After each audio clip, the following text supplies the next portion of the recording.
After his wife's funeral, the husband and his mistress went to the notary for his wife's inheritance. But when they arrived, hello, welcome, enjoy, subscribe, and activate notifications.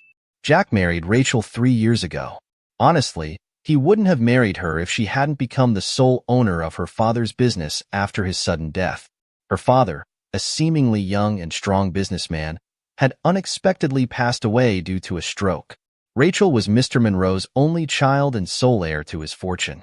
This is why Jack, a handsome and lazy man accustomed to living off women, took an interest in her. Rachel was charmed by Jack's promises while he planned to stay with her until a more lucrative opportunity arose. But soon, he realized that the best option, the prize of his life, was Rachel. She inherited her father's colossal wealth, and Jack knew exactly how to take advantage of it. He believed he could easily manipulate her deep affection for him to control her fortune, and everything was going perfectly for Jack. The girl was deeply mourning her father, who had been her pillar of support and the most significant person in her life. So, Jack quickly surrounded Rachel with care and support during such a difficult time. The young and naive girl had no idea that the worst moment of her life had led Jack to hide his true nature even more, at least until they were married. Jack maintained his good behavior, ensuring there was no turning back. After the funeral, he proposed marriage, suggesting, of course, that they wait until her mourning period for her father ended. Jack was skilled in deception, manipulation, and pretense. He could become whoever he needed to be and do whatever was expected of him. With his rich girlfriends, he usually didn't put in much effort, thinking there would always be another wealthy woman. But with Rachel, the effort would be worth it. The efforts would not be in vain, and the astute man understood this clearly.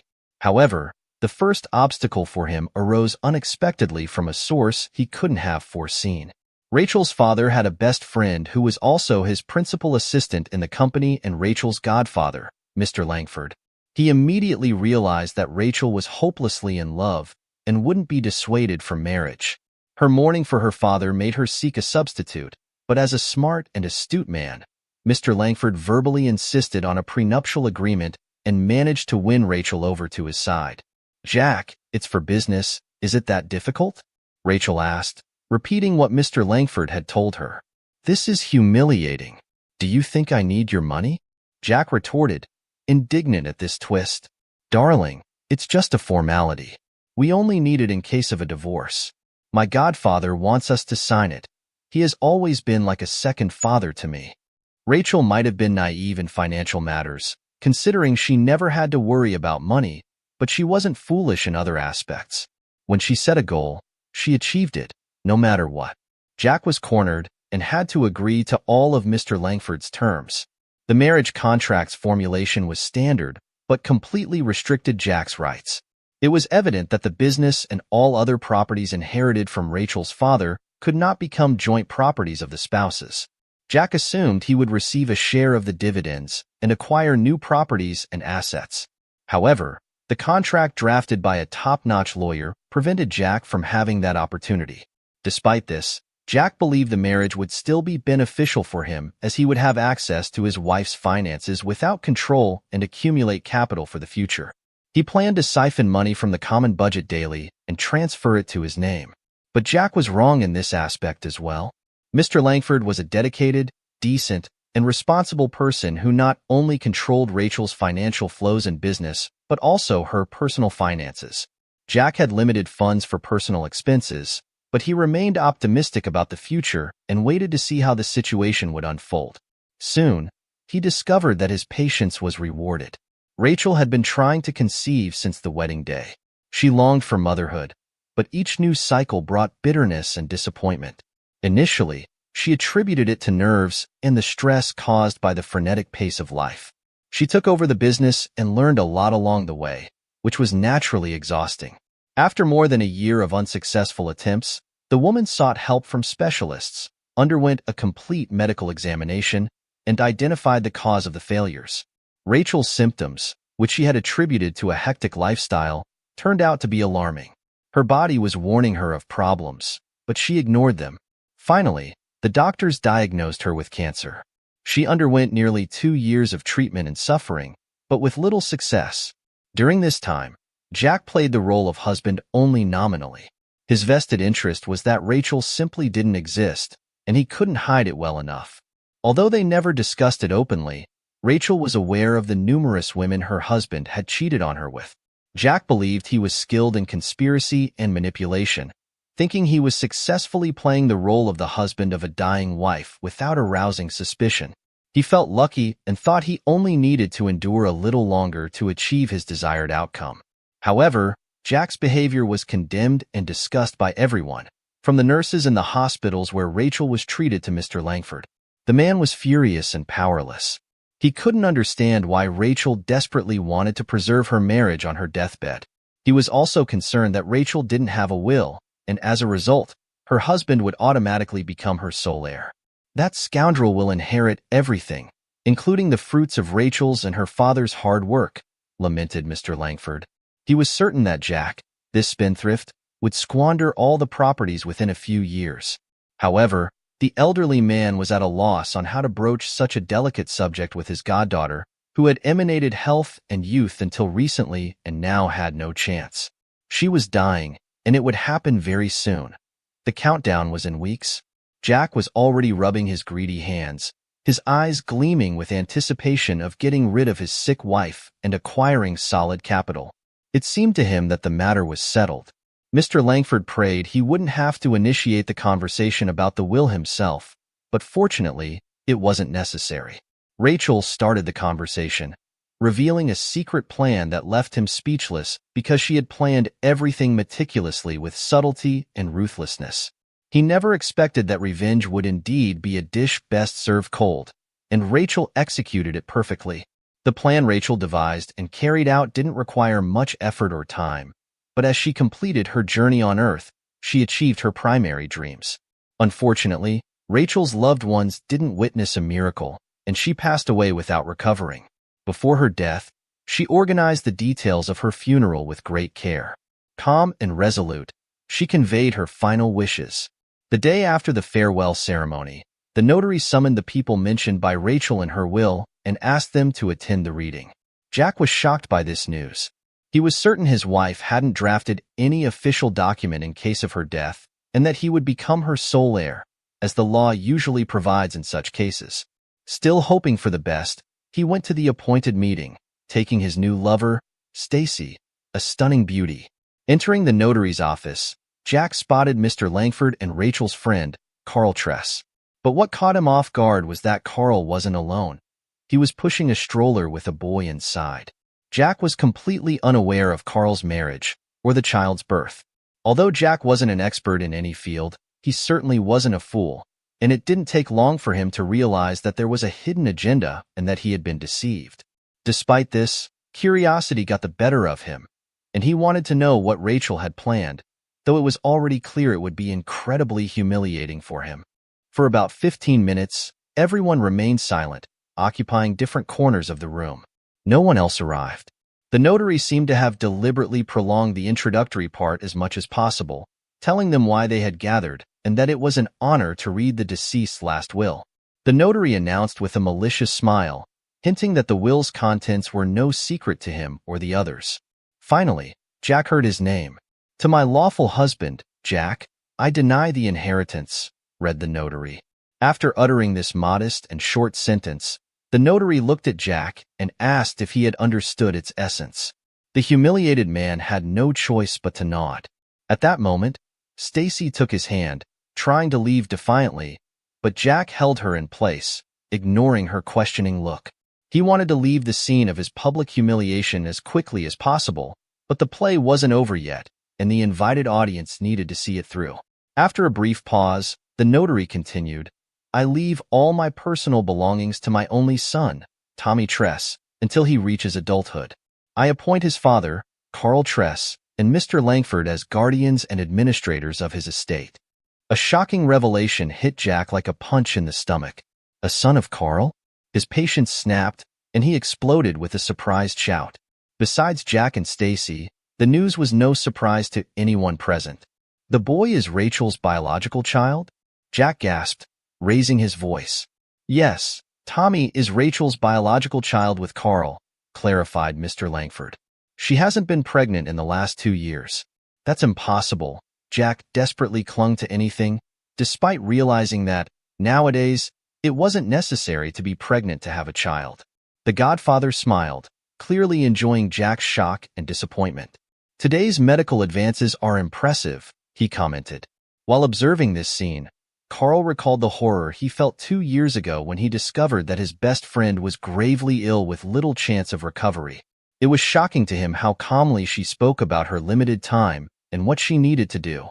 That's when she revealed her desire to become a mother, no matter what. I preserved my eggs before starting treatment. They told me I probably wouldn't be able to conceive my child, but I insisted. Carl, I grew up without a mother and know it's not easy, but I always felt your love and protection. Carl cautiously asked, does Jack agree to raise the child alone? Who would allow that? I'd be happy to become the guardian and use the baby's money since he has no awareness, replied Rachel. No, I've realized that my dear spouse has a rather questionable character, to say the least, and his reaction to my diagnosis and prognosis, I don't even want to talk about him. This man doesn't deserve my worry. What about the baby? That's what I wanted to discuss with you. Rachel hesitated, which was quite unusual for her, as she was generally fearless. I don't know how to broach the subject delicately. Maybe there's no delicate way. In short, I'd like you to be the father of my child, she exclaimed in a high-pitched tone. Are you joking? You have a husband, replied Carl, clearly caught off guard. Yes, I have a husband and will have until the day I die. I've already made that decision. Of course, we won't sleep together. It's impossible given my current state. I can't carry the baby, unfortunately. I preserved my eggs, and now we need the biological material of the future father, naturally. We also need a woman to carry and give birth, but fortunately, these services are available now. At first, Carl found this absurd, the musings of a desperate woman, but she had a logical plan in her mind and had already completed a significant amount of preparatory work. She researched the legal aspects, arranged the services of a reproduction clinic, and even found a surrogate mother for the future baby.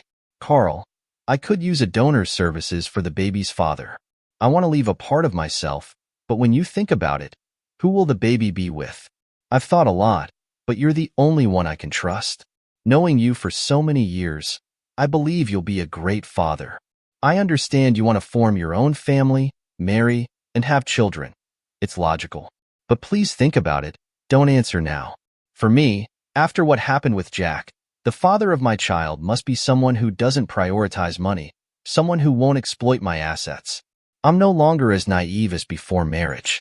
Jack taught me a lot. Now I have a lot of life experience. As for you, you don't need any money. You have plenty, replied Rachel, correcting her reasoning for the first time. You know you'll succeed. You worked tirelessly to keep the family business thriving. You never needed anything.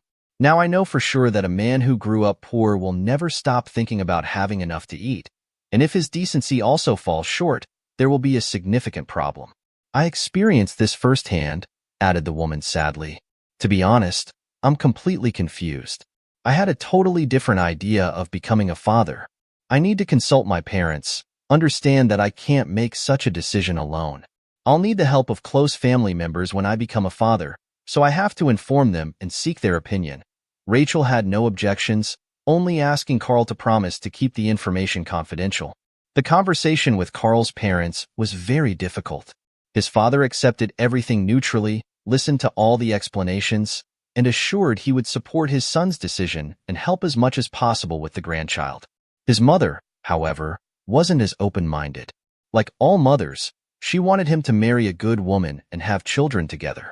She felt immense sympathy for Rachel, knowing her since childhood and holding her in high regard, but this request was very difficult for a mother to accept, that the mother of her grandchild was dying and that the child would be carried by another woman. Can the child inherit the disease?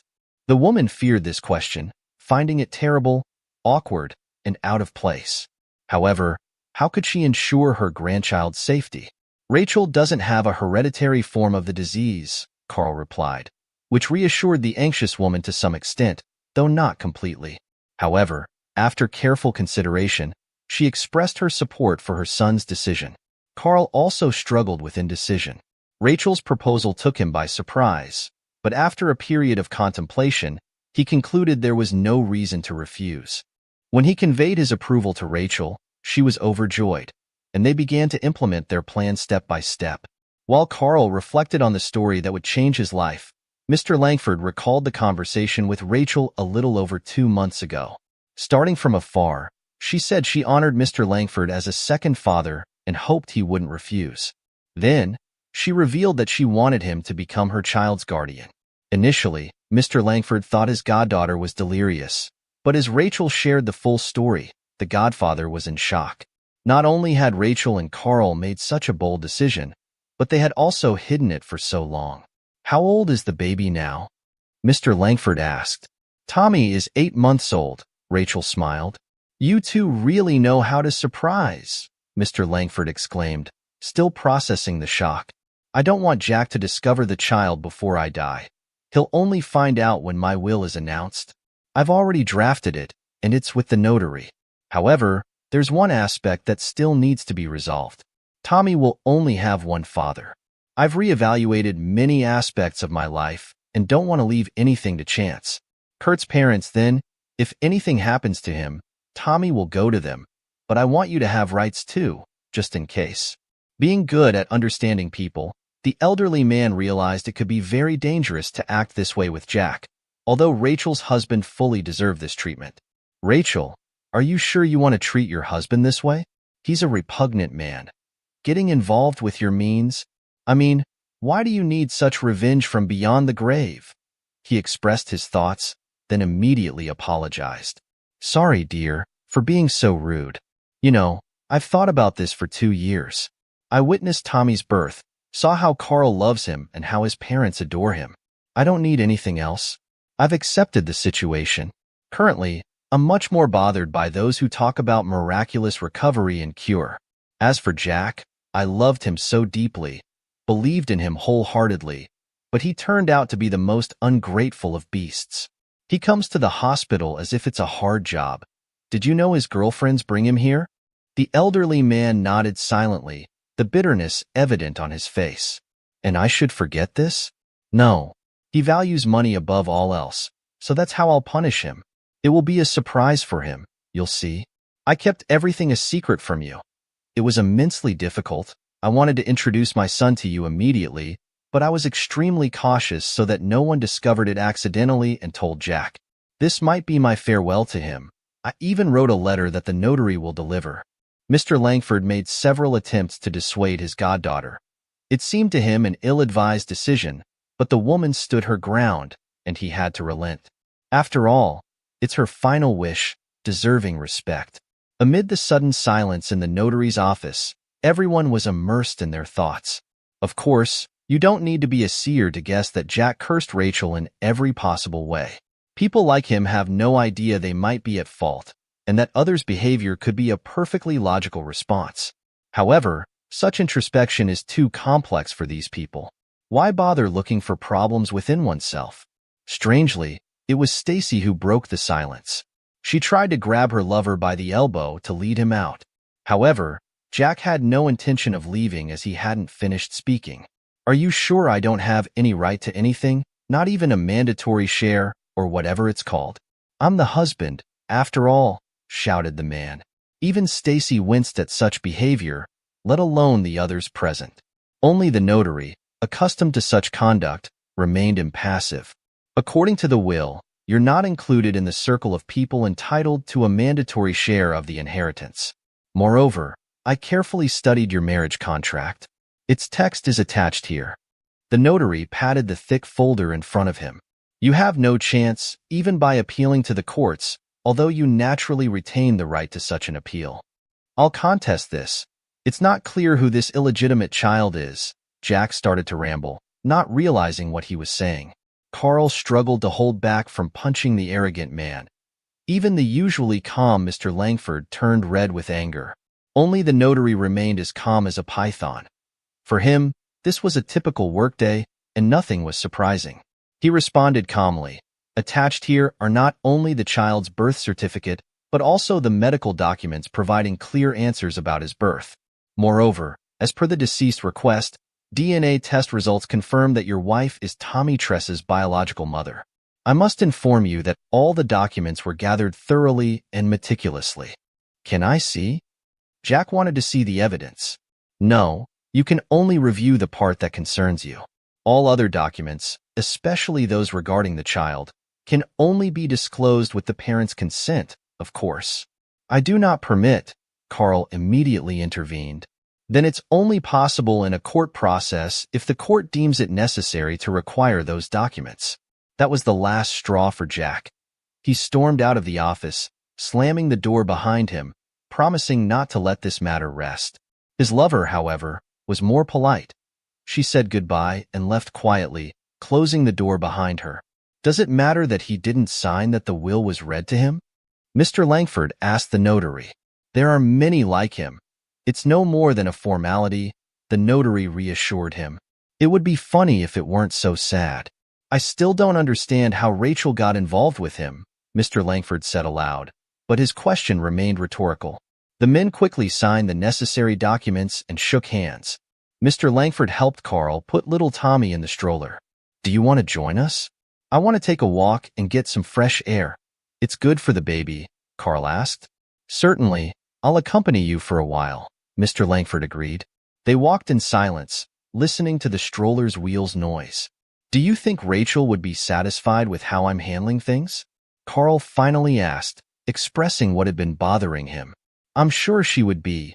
You're a wonderful father, and it's evident how much you mean to each other, Rachel's godfather reassured him. To be honest, there's one thing I can't get out of my head. You know, I think Rachel told you that I advised against what just happened in the notary's office. Talking about this circus with the will, and how Jack found out about Tommy. Mr. Langford nodded in response. Of course, Carl replied. I was the one who constantly brought up the conversation about this. I didn't like this idea from the start. He's a nasty type, angry, stupid, and mercenary. Why provoke him? Honestly, I even thought about telling him when the baby was already born that Rachel was hiding so much. I believed I had no right to. I decided she simply didn't want to deal with him alone and left these disputes to us. Today, I saw him with that woman, with no shame at all. Now I wonder if I did the right thing by not insisting on my position. His reaction, the expression on his face, was terrible. It would have been better to get rid of him earlier. I think Rachel didn't want it either. That also played a role. And the revenge. She wanted revenge because she loved, regardless of what she said afterward. She loved deeply, and that corrupted love found no other outlet. My poor girl. The elderly man wiped away a tear streaming down his cheek. Don't worry about her. She asked us not to. She asked us to direct all our love that was for her to Robbie. Carl comforted Rachel's godfather. While the men reminisced, Jack watched from the car, discussing the same subject. So, you won't get anything, right? The girl asked, incredulous, blinking rapidly. You're an idiot. You heard there's no chance because of this discovery. Right, let's go. We need to grab at least something valuable and take it to my apartment. 3 days later, Carl finally gathered the courage to visit Rachel's house, only to find it empty. He had prepared for a confrontation and even hired 2 bodyguards for his protection, but Jack hit the jackpot and returned to his home, of course, not forgetting to take many valuable items with him. Now Jack was sitting alone in the small kitchen of his tiny apartment, sipping some whiskey that Stacy had left him, which was quite expected. Why would she need a destitute man? Jack pondered his current situation. He couldn't help but reflect on how he had ended up there. Before, women paid to be with him, but now he had to offer money to a pretty young girl to stay in his company. Ironically, Jack, a gigolo past his prime, deteriorated by his vices, didn't blame himself for his circumstances. In his thoughts, his wife was the villain who drained his vitality and destroyed his hopes, leaving him without the inheritance he had eagerly awaited. In his fantasies, he was young, handsome, successful, and extremely wealthy, but as a final blow, Stacy told him some harsh truths. Nobody needed him. He was just a poor drunk living in illusions of grandeur. It was very hard to accept this reality. His dreams of wealth and success, largely dependent on his ex-wife, crumbled like a house of cards. His aspirations to be a successful businessman were destroyed. Blinded by his ego, he didn't see his part in his downfall. Instead, he blamed his deceased wife. In his mind, Jack saw himself as a saint who never left his sick wife alone, conveniently ignoring his numerous affairs, alcohol abuse, and disdainful behavior towards his wife. What a pity she's dead, and I can't hit her, he thought many times. I barely held back, encouraging myself that my patience would be generously rewarded. Jack spent nearly 2 weeks in a drinking spree, seeking to escape reality, and his resentment grew each day. During a sad, hungover morning, he decided he had had enough. He realized he couldn't achieve success or revenge against Rachel by drinking. Jack felt deeply humiliated a few days earlier. Men sent by Mr. Langford arrived and practically forced him to hand over the car keys, tearing up the power of attorney Rachel had given him. Didn't you know the power of attorney loses its legal force after the person who issued it dies? One of the men said derogatorily. Now, sober, Jack began to ponder how he would take revenge on Rachel and what he should do next. Initially, he wanted to desecrate her grave, but then, contemplating what was dear to Rachel and what would cause the most suffering, he saw another answer: Tommy. Jack was hit by a wave of electricity when this idea came to mind. He laughed maliciously, finally devising his revenge plan. Of course, there were many problems to solve and structure, but he decided on the main thing. He wouldn't harm Tommy. What is a mother's worst nightmare? Not being able to help her child in distress. That's exactly what he decided to do. The plan from his inflamed imagination was simple: kidnap the baby, take him far away, and leave him in an orphanage. After a week of vengeful thoughts and fantasies about this, Jack felt a satisfaction in his soul, if he had won. He hadn't smiled like this in a long time. It's true that such an expression looked quite intimidating and frightening, but Rachel's husband didn't care at all. You could even say he was happy while thinking about all the details. He experienced euphoria. The object of his hatred wasn't nearby, but Jack eagerly imagined how Rachel would have suffered from her inability to help her child. Once he decided on the plan theoretically, he began to think about the practical side. He needed to learn everything about Tommy's movements and who took him out of the house to perfectly choose the place and time for his crime. Jack knew Carl well in his past and was even familiar with his parents, having visited their home. He also knew that the elite suburban settlement had reinforced security. As Jack began contemplating his plan, he realized the challenges. Jack was determined to proceed with his plan despite the challenges he would face. He spent days observing from the forest with binoculars, studying the child's daily routine and movements. Is the game worth the candle? Jack questioned himself. Absolutely. His mental state visibly deteriorated after the will announcement. She ruined my life, and I will ruin her son's life, he murmured with a malicious laugh.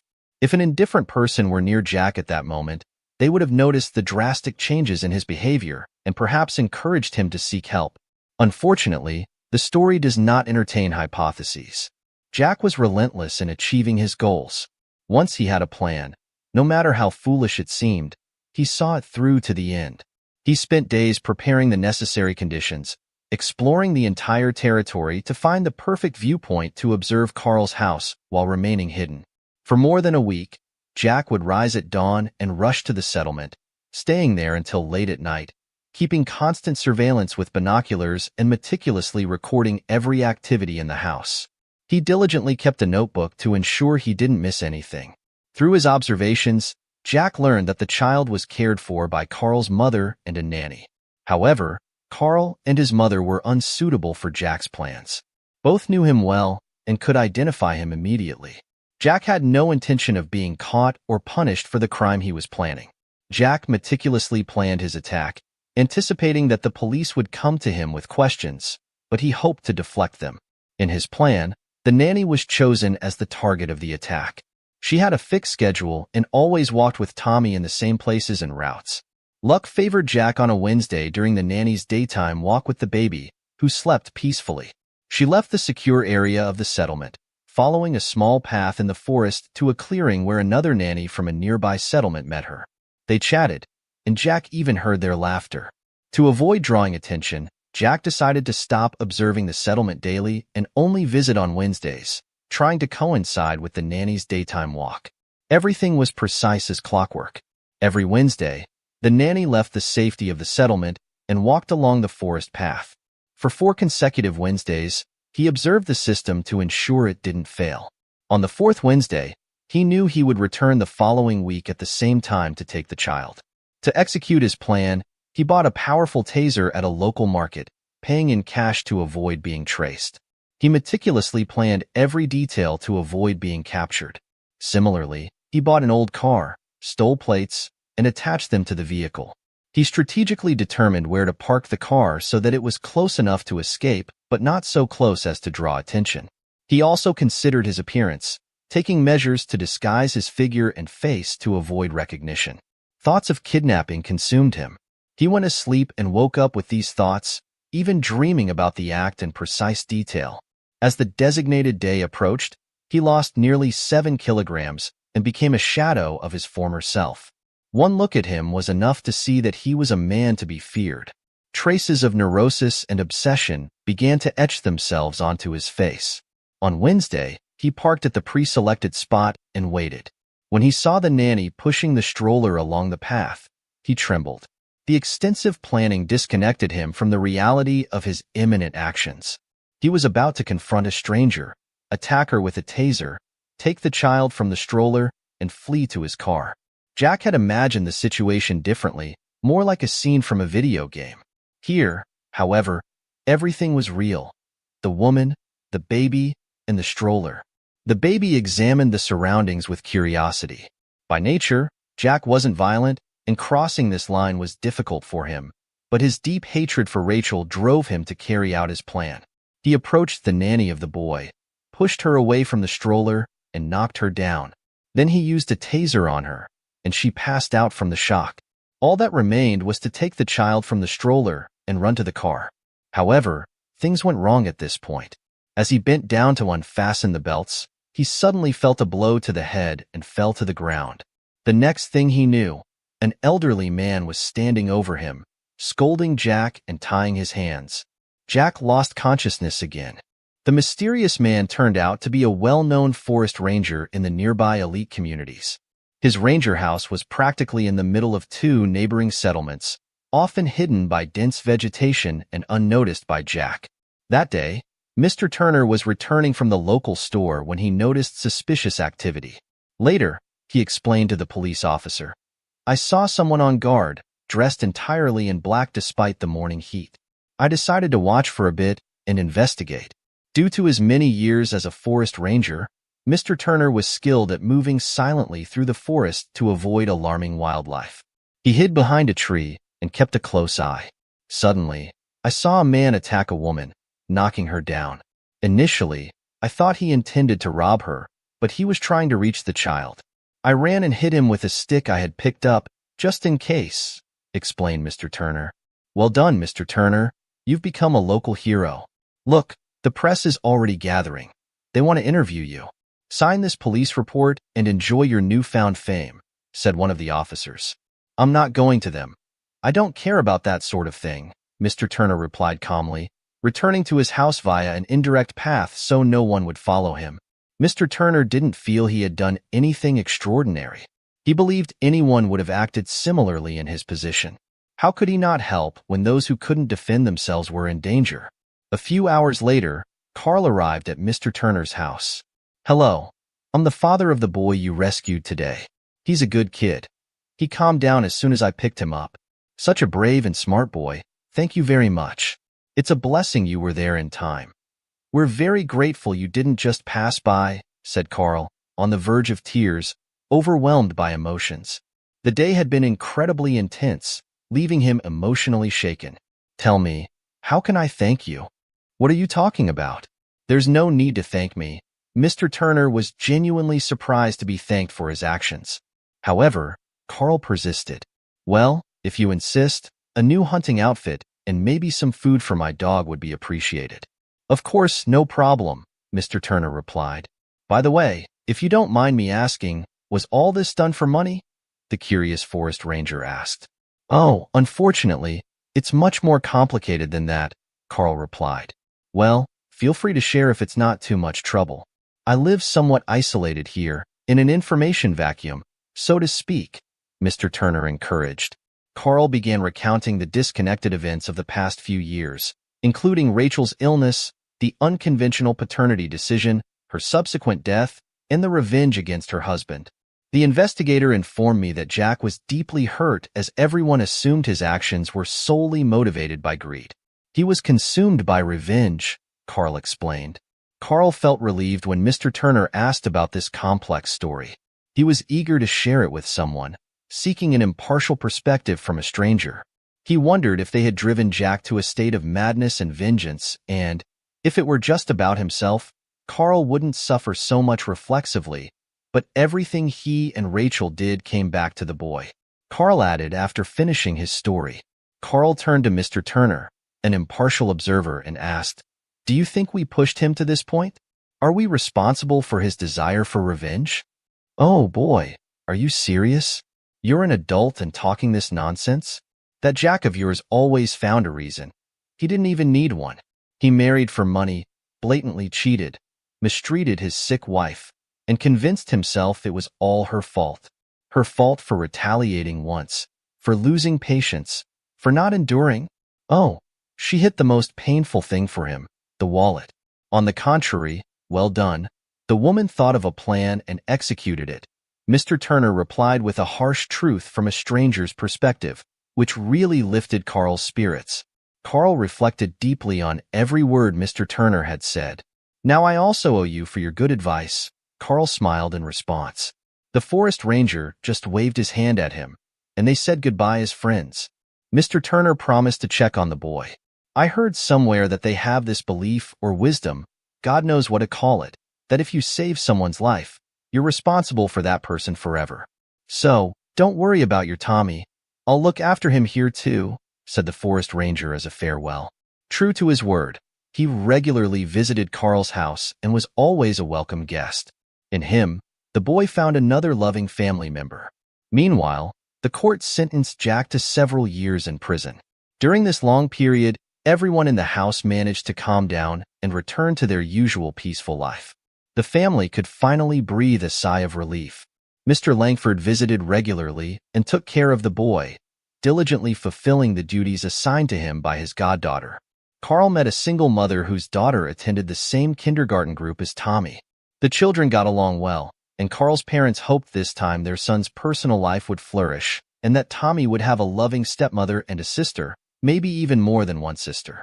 But, of course, as Carl promised Rachel, he would never let Tommy forget his mother.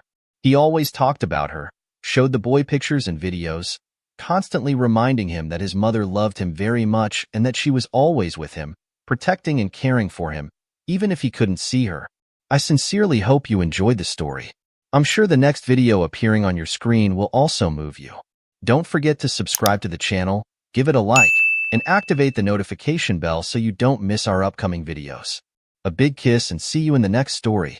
They said I should have caused a scene, screamed, threw hands, but when that woman pressed her lips against my husband at our anniversary dinner, 8 months pregnant with twins, I smiled, picked up my phone, and made one call that turned their little power play into the biggest mistake of their lives. Before I tell you how I brought down a banking empire with 3 text messages and a lawyer on speed dial, hit that subscribe button. You're gonna want to follow me after this, because what I did, it's a masterclass. Now let me take you back to the night my whole world shifted. My name is Nina Winters, and I used to believe in fairy tales. Not the princess kind. I'm too practical for that. But the kind where hard work, loyalty, and love actually mean something. Where building a life with someone is sacred. Where vows aren't just pretty words you say in front of people eating overpriced chicken. I was 34, 8 months pregnant with twin girls,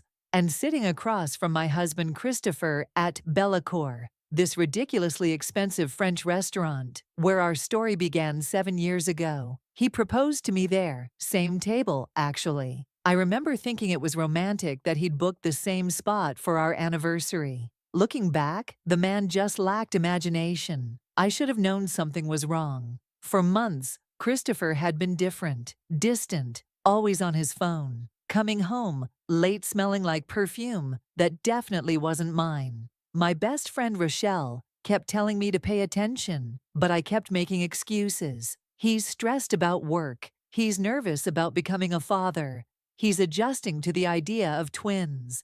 I had an excuse for everything because admitting the truth meant admitting I'd been a fool. That night, I wore a burgundy maternity dress that cost more than it should have, but made me feel beautiful, despite looking like I'd swallowed a beach ball.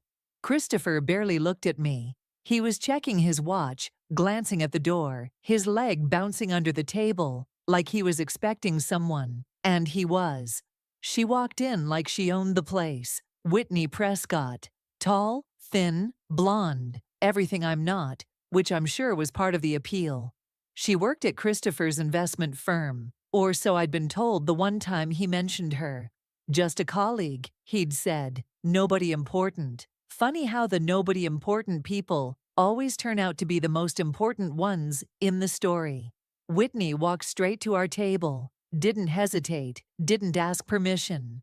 She leaned down, grabbed Christopher by his face, and kissed him. Not a peck. Not an accident. A full, intentional, this is my man kiss, right there in front of me, in front of the entire restaurant, in front of God and everybody. The room went silent. You know that moment in movies where everything stops and all you can hear is your own heartbeat? It's real. I could hear mine pounding in my ears, feel my daughters moving in my belly, like they knew their mama's world was crumbling. Christopher froze. He didn't push her away immediately, and that hesitation told me everything I needed to know. When he finally did step back, his face wasn't shocked or angry. It was caught, guilty, terrified. I didn't scream, didn't cry, didn't throw my water in her face, though I definitely thought about it. Instead, I looked at Christopher and asked one simple question. How long? He couldn't even answer me, just sat there with his mouth opening and closing, like a fish out of water. So Whitney answered for him, perching herself on the edge of our table, like she belonged there. 18 months, she said, smiling, actually smiling. And before you make a scene, you should know, he was going to leave you anyway. I'm just speeding up the process. 18 months, I did the math in my head. That meant he was sleeping with her when we found out I was pregnant, when we picked out names for our daughters, when we toured preschools and argued about whether to do a nursery theme or keep it neutral. He was building a whole other life while I was building our family. But Whitney wasn't done. Oh, and I'm pregnant too, she announced, patting her flat stomach. 3 months. Christopher and I are going to be a real family. You were just practice. Christopher finally found his voice. Nina, let me explain. Explain what? I asked calmly. Too calmly. Explain how you've been planning to divorce me after I give birth, because it's easier to get custody when I'm postpartum and unstable. Because, baby, I read your emails. I've known for weeks. His face went pale. Whitney's smile faltered. And that's when I stood up. Well, hoisted myself up, as much as a woman carrying twins can, and excused myself to the restroom.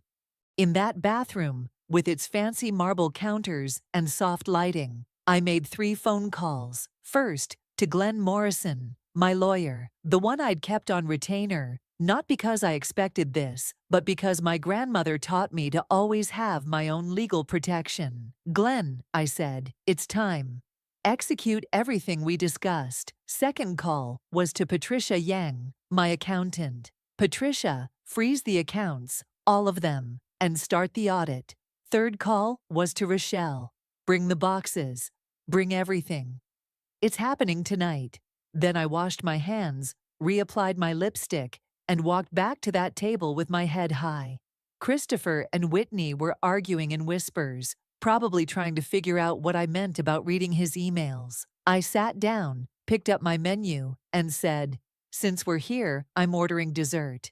The chocolate souffle takes 20 minutes, and I want to make sure I'm still here when the real show starts. Let me back up and tell you how I got to this moment, because this didn't happen overnight. Christopher and I met 10 years ago. He was a junior analyst with big dreams and no money. I was building my interior design business from scratch. We fell in love over cheap wine and even cheaper takeout. He said I was his inspiration, his reason to work harder. I believed him. When he got into business school, I paid his tuition, used my entire inheritance from my grandmother, $200,000 that was supposed to be my safety net.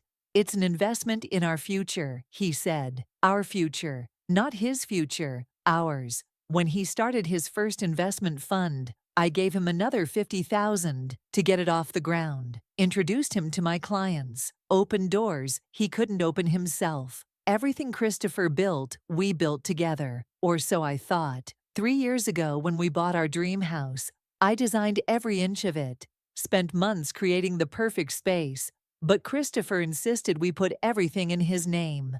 Tax purposes, he said. Estate planning. It's smarter this way. I trusted him. I signed papers without reading them closely, because you don't expect the person you love to be setting up your destruction. But here's what Christopher didn't know about me. I kept receipts, every single one, every bank transfer, every check, every contribution to his business ventures. I had emails documenting my role in his success. I had witnesses who could testify that his major deals came through my connections. My grandmother didn't just leave me money. She left me wisdom. Never let a man make you financially invisible, she told me. Always keep proof of what you built. Sitting at that table, watching Whitney preen and Christopher sweat, I knew they thought they'd won. They thought I was just some pregnant woman who'd fall apart and make their lives easier. They had no idea what was coming. The next morning, I woke up early, made Christopher his favorite breakfast, blueberry pancakes with real maple syrup, kissed him goodbye like nothing had happened. He looked confused, relieved, maybe a little suspicious.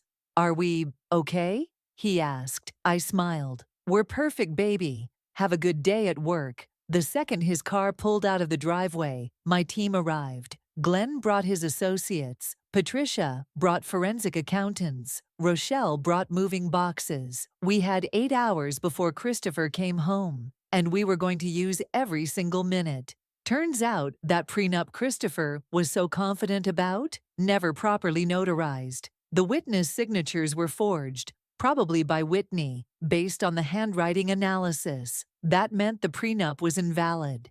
Everything we acquired during our marriage was community property, and since my money funded his initial ventures, I had claim to a significant portion of his assets.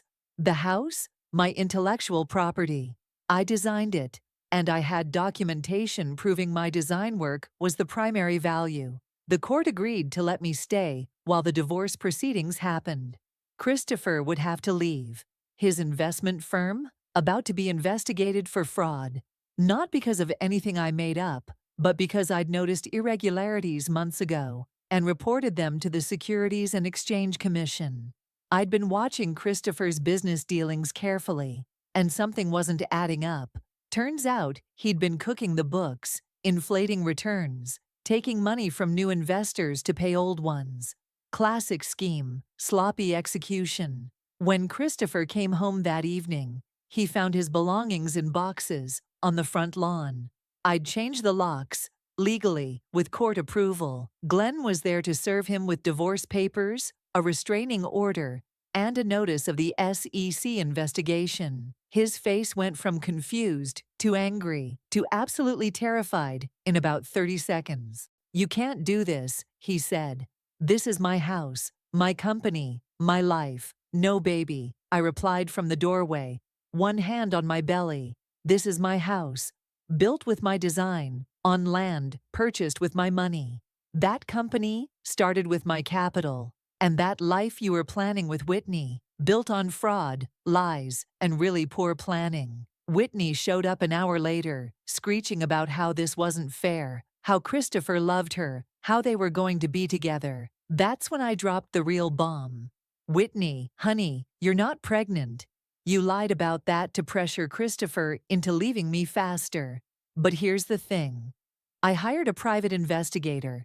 You've been pulling this same scheme at 3 other companies. Got yourself fired twice for sleeping with married executives. This was just your latest hustle. Her face confirmed everything. She wasn't in love with Christopher. She wanted the lifestyle, the money, the status. She thought she'd found an easy mark in a guilty man willing to blow up his life. But she picked the wrong wife to cross. The fallout was spectacular. Christopher's firm fired him pending investigation. His assets got frozen. Whitney got fired for ethics violations and was facing her own legal troubles for fraud. They turned on each other so fast, it would have been funny if it wasn't so pathetic. Christopher blamed Whitney for seducing him. Whitney blamed Christopher for making promises he couldn't keep.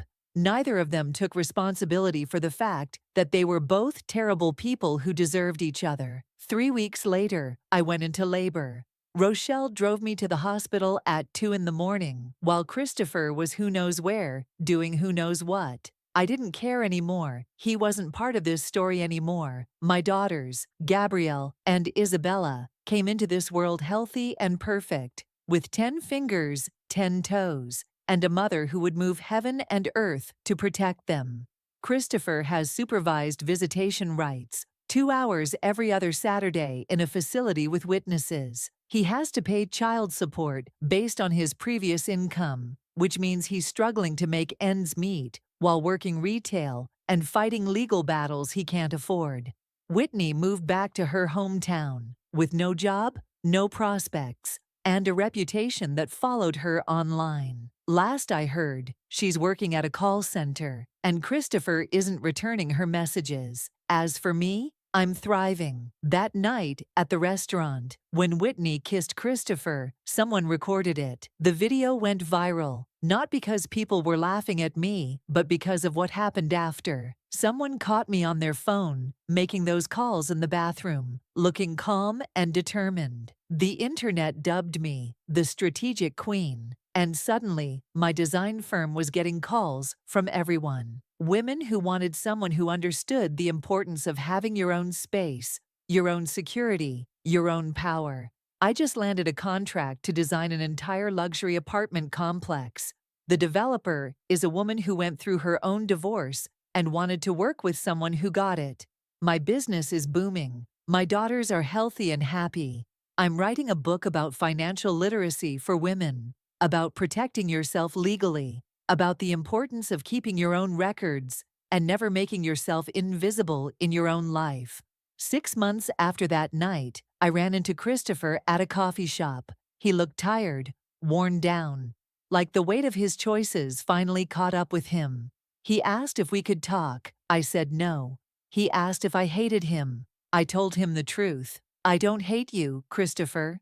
I just don't think about you at all anymore. That's the real power move, isn't it? Not revenge, not making his life miserable. Though I'll admit there's some satisfaction in watching karma work. The real power is in moving forward, in building something better, in refusing to let someone else's betrayal define your story. People ask me all the time how I stayed so calm that night, how I didn't break down or cause a scene.